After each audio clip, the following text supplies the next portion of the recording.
welcome to Simpler Bible, a daily journey to biblical understanding. For episode 235, we are going to be in Matthew 18 and part of Matthew 19. We'll finish up Matthew 19 tomorrow. And I've just called this one, are you ready for this title? It's genius. Various teachings. There you go. I didn't put a lot of effort into it. I apologize. Colin's going to fire me. So here we go, Matthew 18, beginning in verse 1. At that time, the disciples came to Jesus saying, "Who's the greatest in the kingdom of heaven?" Now, keep in mind that they probably were not there in Matthew 11 when Jesus was talking about John the Baptist.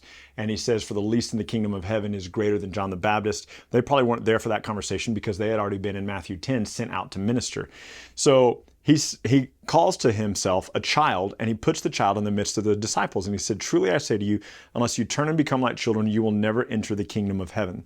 Unless you become like children, you'll never enter the kingdom of heaven. For whoever humbles himself like this child is the greatest in the kingdom of heaven." He will say in another place, unless you believe like a child, you'll never enter the kingdom of heaven. And so he's not just saying kids enter the kingdom of heaven. He's talking about the way kids believe and the way kids humble themselves and the way that they hold to truth. And he says, unless you become like a child, unless you believe like a child, you'll never enter the kingdom of heaven. He's talking about the kind of faith that the people are supposed to have. He says, whoever receives one such child in my name also receives me. But whoever causes one of these little ones who believes in me, that's the key, to sin, it would be better for him to have a great millstone fastened around his neck and to be drowned in the depths of the sea. That is violent language. So the millstone, there was a small millstone and a big millstone. And the millstone was how they would grind grain. And there's various ones. You can Google this and see. But there might be one for a household to use that was a fairly substantial stone that had a track in it. And it had a part in the middle with a piece of wood and then a piece of wood that came out, and a small millstone for them to roll around. And they'd put the grain in this trough, and then they would roll around the upper millstone. Think like a pestle. I don't know if anybody uses pestles anymore. My grandmother, I remember as a child having a pestle to grind up her medicine. And so you'd roll the wheel around and it would grind the grain for the flour. And so there are places where the Bible talks about the upper millstone, that's the smaller one, and then the big millstone, the lower millstone, that's the big one. And he says, look, if you cause one of these children who believe in me to stumble, it would be better for the great millstone to be tied around your neck and you be drowned in the depths of the sea. That's the imagery here. So verse 7, woe to the world for temptations to sin. It is necessary that temptations come, but woe to the one by whom the temptations come. If your hand or your foot causes you to sin, cut it off and throw it away. This is going to remind you of Matthew 5, 27 through 30. It is better to enter life crippled or lame than with 2 hands or 2 feet to be thrown into the eternal fire. We talked about this in Matthew 5. I won't rehash it right now. If your eye causes you to sin, tear it out and throw it away. It is better that you enter life with 1 eye than with 2 eyes to be thrown into the hell of fire. See that you do not despise one of these little ones who believe in me. For I tell you that in heaven, their angels always see the face of my Father who is in heaven.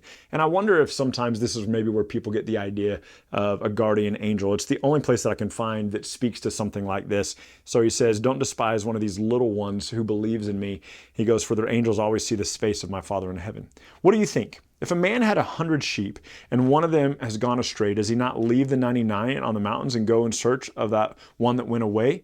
And if he finds it, he rejoices over it more than the 99 who never went astray. So it is not the will of my Father who is in heaven that any of these little ones should perish. We're going to talk more in depth about that when we get to Luke 15, so I'll save that one for now. If your brother sins against you, go and tell him his fault between you and him alone. If he listens to you, you've gained your brother. But if he does not listen, take 1 or 2 others along with you, that every charge may be established by the evidence of 2 or 3 witnesses. If he refuses to listen to them, tell it to the church. If he refuses to listen to the church, tell it to let him be to you as a Gentile or a tax collector. Now, well, let me finish this and then I'll go back. Truly I say to you, whatever you bind on earth shall be bound in heaven. Whatever you loose on earth shall be loosed in heaven. He said that to Peter earlier. Remember, he gave them the keys of the kingdom. Again, I say to you, if 2 of you agree about anything they ask, it will be done for them by my Father who is in heaven. For where 2 or 3 are gathered in my name, there I am among them. So most Bibles will have something of a heading here before verse 15, like church discipline or discipline within the church, something like that. There are a couple of problems that I have with that interpretation of this text. I don't think that this section is about church discipline. I'll tell you this right now, verse 20, for where 2 or 3 are gathered in my name, there I am among them. I don't think that has anything to do with prayer. It's in all my years of traveling and doing camps and retreats and revivals, the number of times that I heard somebody give an opening prayer and say something to the effect of, well, there's more than 3 of us here today at this camp, so we know God's going to be with us. What weird theology, like as if God's not with you if you're by yourself. What weird theology. So it's a misunderstanding of this text. It's a misunderstanding of the Old Testament. It's very difficult to understand the New Testament if you don't have a concept of the Old. The Old Testament is the foundation for the New Testament, and if you don't understand the Old Testament, you'll miss some of these things. So a couple of problems that I have. One, Jesus is not talking about churches here. He is talking to a group of Jews. Jesus is a Jew who is talking to Jews. He occasionally, as we saw earlier in Matthew, occasionally spoke to Gentile groups, but he has expressed over and over that he came only for the lost sheep of Israel. He has expressed to his disciples, only preach to the lost sheep of Israel. He has said, of the lost sheep of Israel, I long to gather them together. I want to shepherd them well. He has been talking about Israel, and that's who he's talking to here. Part of the way that we know that is when he says in verse 16, if he doesn't listen, this sinful brother, if he doesn't listen, take 1 or 2 others along with you, that every charge may be established by the evidence of 2 or 3 witnesses. That is from the Mosaic law. It's Deuteronomy 17, 6 through 7. It's Deuteronomy 19, verse 15.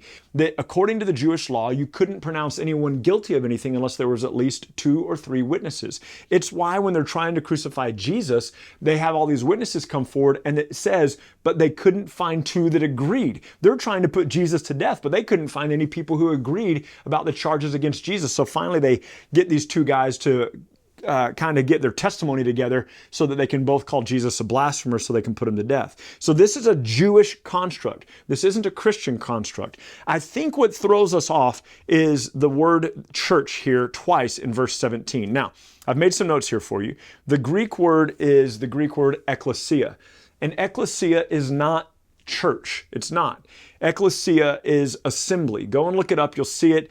The Greek word is assembly. If it literally means church, it needs to be translated as church. But 3 times in the Bible, it's not translated as church. Sorry, 4 times.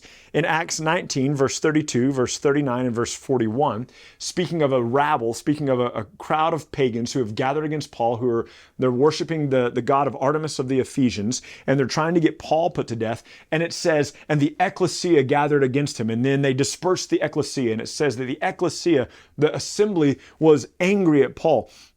The reason the translators there don't translate it as church is because that wouldn't make any sense. These are idol worshipers. But what we ought to do is every time we bump into the word ekklesia, we should translate it as assembly. So when Paul says, for example, to the church in Ephesus, what he's really saying is to the assembly in Ephesus. And then the context defines what kind of assembly it was. Was it a Christian assembly or was it a pagan assembly? We don't know. So look at the context to define that. So I think it's a translation error. And I'll take you back. We talked a couple of days ago about the King James Version of the 1611. So when King James went to translate the Bible, he gave, I want to say it's 15, it might be 12, I get it backwards sometimes. He gave 15 edicts of how to translate the Bible. One of those, I think it was edict number 3, was do not. He forbade the translators from translating ekklesia as assembly, which is the correct translation. He forbade them from doing that, and he told them translate it as church. In part, the reason that he wanted to do that is because the king had authority. The king had authority over the church, but the king had no authority over assemblies, no authority over common gatherings. And he wanted to make sure that he still had authority over the church. So since 1611, the word ekklesia has not been rendered as assembly, which it should be, but has been rendered as church. And so the number of people who say, look, Jesus is talking about the church before the church even existed. He's not. He's talking to a group of Jews about their synagogue practices and about their law practices. And I believe here when he says, tell it to the assembly, he's talking about the synagogue. And here's part of the reason that I believe he's talking to just a Jewish audience here, because he says, if the person doesn't listen to you, he says this, treat them like a Gentile or a tax collector. Well, how did the Jews feel about Gentiles and tax collectors? They hated them. They didn't care for them at all. And so this kind of language, he's telling them, be done with them, cast them out, treat them like a Gentile or a tax collector. But from a Christian perspective, how does Christ feel about the Gentiles and the tax collectors? He loves them, right? And so this is a Jewish audience that he's speaking to here. So he says it, look, in verse 16, one or two witnesses so that everything can be settled by 2 or 3 witnesses total. And 19, if 2 of you agree about anything you ask, it will be done for them. So this is kind of a reference back to Deuteronomy, that when somebody's bringing a charge against a guilty person, the 2 or 3 witnesses would stand and their statement was as though it was the statement of God. And then verse 20, where 2 or 3 are gathered. All of those are references to the Jewish custom of addressing sin in the assembly of the Jews, all the way back to Deuteronomy 17 and 19. And it's super important for us to understand that and to not make this about church discipline. If you want to look a little bit more at church discipline, then maybe go to 1 Corinthians 5, where Paul addresses some of that. Anyway, look at verse 21. Peter came up and said to him, Lord, it's always Peter, right? Always Peter making the statements. Lord, how often should my brother sin against me and I forgive him? As many as 7 times? And Jesus said to him, I do not say to you 7 times, but 70 times 7 times. Now, it has been since day 4 of Simpler Bible since we've talked about this. But this is referenced in one other place. And this is, again, how I know that this is not a church discipline issue, but a Jewish tradition issue or a Jewish law issue. So, in Genesis 4, the only other place that these 2 numbers, 7 times and then 70 times 7 times, the only other place in the Bible that these 2 numbers exist is in Genesis 4. And Cain has just killed his brother. And then Cain is about to be banished from his people. And he says to God, people are going to find me and kill me. And God says in Genesis 4:15, I'll put a mark on you, Cain, and anyone who finds you, if they kill you, you'll be avenged 7-fold. And then it tells the story of one of the descendants of Cain, a guy named Lamech. And he tells his 2 wives, I have killed a man for wounding me. If Cain is avenged 7-fold, then Lamech should be avenged 70 times 7-fold. And that's Genesis 4:24. So you have Cain, who is going to be avenged by God. It is according to the will of God and the purpose of God. And you have Lamech, who's just an egotistical person. And he's like, yeah, I should be avenged 70 times 7 times. And so here he is. Jesus is talking about the sin of the brother in the assembly, the Jewish law. And Peter steps forward, and you can almost hear it in his language. He's almost like kind of bragging, like, yeah, I get it. He goes, I'm going to be forgiving of my brother. I'm not going to deal with him this way. I'll forgive my brother. How many times? You think I should forgive my brother up to 7 times? And I always kind of like see him in my head, probably not how it happened at all, but I always kind of see him elbowing the other guys like with a little bit of smirk, like, look how good I am. And Jesus brings up, no, not 7 times, but 70 times 7 times. Be forgiving of your brother, not just where it's just, but be forgiving of your brother where they have behaved unjustly.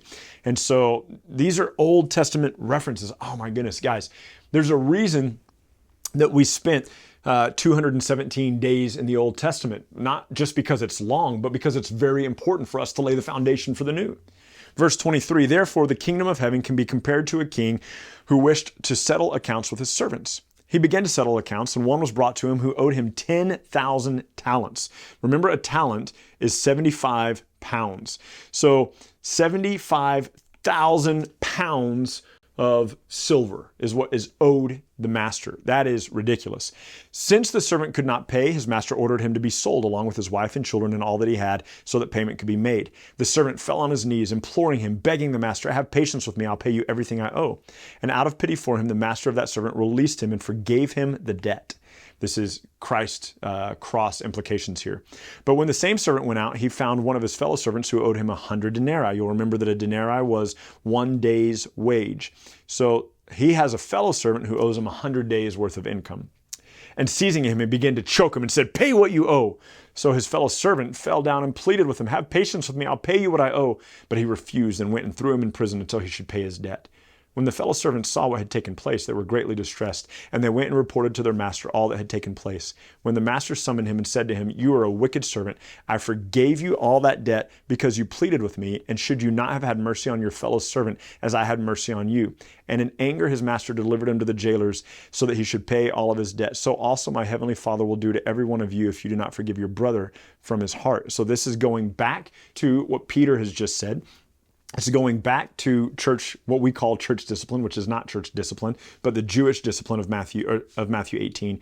And it also reminds us of Matthew 6:12-15, the end of the Lord's Prayer, that forgive me as I forgive those who trespass against me. And if you forgive your brother your sins, you'll also be forgiven. But if you don't forgive your brother your sins, you won't be forgiven. Both are Jewish context, not Christian context, okay? So Matthew 19, Jesus goes on to say, now when Jesus had finished these sayings, he went away from Galilee and entered the regions of Judea beyond the Jordan, and large crowds followed him, and he healed them there. And Pharisees came up to him and tested him by asking, is it lawful to divorce one's wife for any reason? And he answered, have you not read that he who created them from the beginning made them male and female, and said, therefore a man shall leave his father and mother and hold fast to his wife, and the two will become one flesh, Genesis 2:24. So they are no longer two, but one flesh. What therefore God has joined together, let not man separate. And they said, why then did Moses command us to give a certificate of divorce and to send her away? I believe that is, you'll find that in Deuteronomy 24. And he said to them, because of your hardness of heart, Moses allowed you, so he corrects their language. Moses commanded us to give a certificate of divorce. He says, no, Moses allowed you to divorce your wives, but from the beginning it was not so. I say to you, whoever divorces his wife except for sexual immorality and marries another commits adultery. The disciples said to him, if this is the case of a man with a wife, it's better not to marry. I need you to catch this. He says, unless you're going to divorce your wife for marital infidelity, don't divorce her. He goes, and the disciples' answer is, man, it'd just be better not to marry then. That's how bad their marriages were, I guess. They're like, it would just be better to not even get married. Jesus said to them, not everyone can receive this saying, but only those to whom it has been given. So talking about celibacy. And he says, for there are eunuchs who have been made from birth. There are eunuchs who have been made eunuchs by men. There are eunuchs who have made themselves eunuchs for the sake of the kingdom of heaven. Let the one who is able to receive this receive it. A eunuch was an emasculated man, one who had been castrated. And he says some were born that way. Some were made that way by men to serve in kings and queens' palaces. And some chose to become eunuchs for the sake of the kingdom of heaven. And he says, let him who is able to accept it. Paul says in 1 Corinthians 7, it is better not to marry because then you're distracted. And the married person is only concerned how to please the spouse, but the unmarried person is only concerned how to please the Lord. Then children were brought to him that he might lay his hands on them, and the disciples rebuked the people. Remember where this started in chapter 18, who's the greatest. But Jesus said, let the little children come to me and do not hinder them, for such as these belong the kingdom of heaven. And he laid his hands on them and went away. Such as these, right? Unless you humble yourself like a child, unless you believe like a child. So those who believe in Jesus without all the signs and all the wonders, they just believe. And he said, these are the kind of people that inherit the kingdom. We'll pick up with the rest of Matthew 19 tomorrow, and we'll go into Matthew 20. Join us then, and thanks for joining us today. Thank you so much for journeying with us today at Simpler Bible. Together, you and I have looked at another passage of Scripture and come to know the Bible a little bit better and enjoy God more fully. This video, along with all of our videos, can be found at simplerbible.com, where you can enjoy our Through the Bible in a Year course. You can also enjoy a wealth of resources, blog posts that take you a little bit deeper into the text, a Bible study format that you can use with your small groups or your family, and we're creating new content all the time, all with the commitment to help us be people who know and enjoy God more fully. Thank you so much for being part of it, and we can't wait to see you next time.